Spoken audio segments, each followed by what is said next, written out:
सुंदरी के पापा जैसे ही घर में आते हैं वो सुंदरी के मम्मी से पूछते हैं, टूनी, सुंदरी कहाँ है? मुझे कहीं दिखाई नहीं दे रही है। वो बाहर खेलने गई थी अपने दोस्तों के साथ, अभी तक घर नहीं लौटी। उसे वहाँ से घर लाना ही पड़ेगा। जब तक सुंदरी को खुद जाकर ना लाओ वो घर नहीं आएगी, बाहर बस खेलती ही रहेगी। कितनी बार समझाया है उसे, खेल खत्म होने के बाद चुपचाप घर आ जाओ, पर वो दिन भर बर्फ के साथ खेलती ही रहती है। सुंदरी के पापा सुंदरी को लेने के लिए जाते हैं। उस तरफ सुंदरी और उसके दोस्त बर्फ से खेल रहे होते हैं। चलो दोस्त, सब घर चलते हैं। मेरे सारे दोस्त अपने घर चले गए, पर मैं इस बर्फ में और खेलूंगी। एक काम करती हूँ, मैं इग्लू बनाती हूँ, बहुत मजा आएगा। 1 2 3, मेरे 3 इग्लू। मैंने 3 इग्लू बना दी है। मैं अपने इग्लू को कभी गिरने नहीं दूंगी। मेरा प्यारा इग्लू, मैंने बहुत सुंदर इग्लू बनाया है।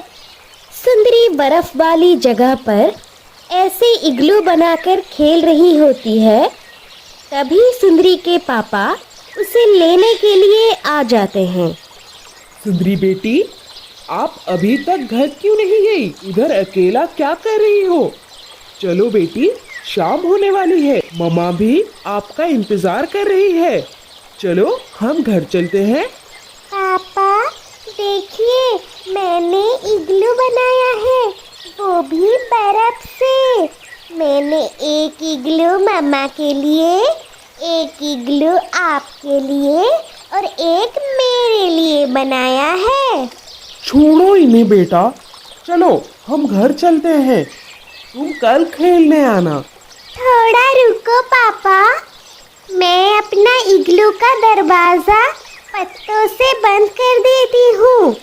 अगर बर्फ का तूफान आया तो इग्लू में नहीं जाएगा, नहीं तो मेरे इग्लू के अंदर ढेर सारा बर्फ घुस जाएगा पापा। फिर सुंदरी अपने इग्लू का दरवाजा पत्तों से ढक देती है और अपने पापा के साथ घर चली आती है। वो दोनों कुछ ही देर में अपने घर पहुंच जाते हैं। बेटा, तुम इतनी देर बाहर क्या कर रही थी? मैं तो डर ही गई थी। रोज तुम शाम होने से पहले घर चले आया करो। मम्मा, आपको पता है ना, मुझे इग्लू बनाना बहुत अच्छा लगता है। मैं बाहर इग्लू बना रही थी। मैंने आज 3 इग्लू बनाया, एक आपके लिए, एक पापा के लिए और एक अपने लिए। फिर टूनी सुंदरी को खाने के लिए कुछ फल दे देती है। सुंदरी वो फल खा लेती है। तभी थोड़ा थोड़ा बर्फबारी होना शुरू हो जाता है। सब अपने घर में बैठकर बर्फबारी को एंजॉय कर रहे होते हैं। इस तरफ मीठू तोता अपने घर में बैठा हुआ मीठे मीठे अमरूद को खा खा कर बस बर्फबारी को देखे जा रहा था। कालू जी, थोड़ा बाहर देखिए तो, कितना ज्यादा बर्फबारी हो रहा है। कालू जी, मेरा चाचा जी ऐसे ही बर्फबारी में मर गए थे। मुझे तो ये बर्फबारी देखकर ही डर लग रहा है। तेरा चाचा तो एक बुरा कौवा था, वो उसके जंगल के सारे लोगों को परेशान ही करता रहता था, वो भी बर्फ के तूफान के वक्त। पर हम तो अपने घर में ही बैठे हुए हैं, हमें भला क्या होगा? कुछ ही देर बाद तेज हवा का एक आवाज आता है और धड़ करके सुनाई देता है। सारे पक्षी अपने टूटे हुए घर के पास बैठकर रो रहे थे। सुंदरी के पापा, अब हम क्या करेंगे? इस सर्दी में हम बाहर रहे तो मर जाएंगे। मैं इस बर्फ के तूफान से बहुत डरती हूँ।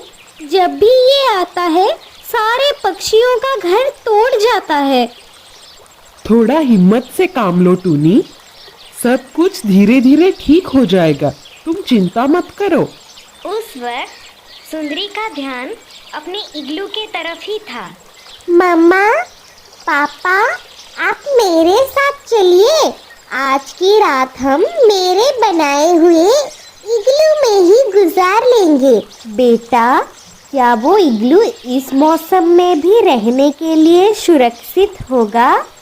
हाँ हाँ मम्मा, मैंने इग्लू के दरवाजे पे पत्ते ढक लिए थे। वो इग्लू सुरक्षित ही होगा। इग्लू तो यहाँ से थोड़ा दूर है, इतना दूर हम कैसे जाएंगे, वो भी इस बर्फ के तूफान में? सुंदरी के पापा, आप धैर्य रखिए, हम कोशिश तो कर ही सकते हैं वहां तक जाने का। फिर सुंदरी को एक कंबल उड़ाकर सुंदरी के पापा अपने पीठ में बिठाकर पहाड़ों की तरफ छुपते छुपाते हुए ले जाते हैं। कुछ ही देर बाद वो सुंदरी के बनाए हुए इग्लू के पास पहुंच जाते हैं। मामा, ये देखिए, मेरा इग्लू बिल्कुल सुरक्षित है। हम यहाँ आज रात गुजार सकते हैं।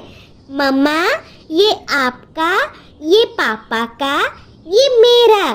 चलो हम सब अपने इग्लू में जाते हैं। तूफान की रात वो सब अपने अपने इग्लू में ही गुजार लेते हैं, क्योंकि इग्लू अंदर से गर्म होता है। सुंदरी चिड़िया बहुत खुश थी, क्योंकि उसने अपने मम्मा और पापा को बर्फ के तूफान से बचा लिया था।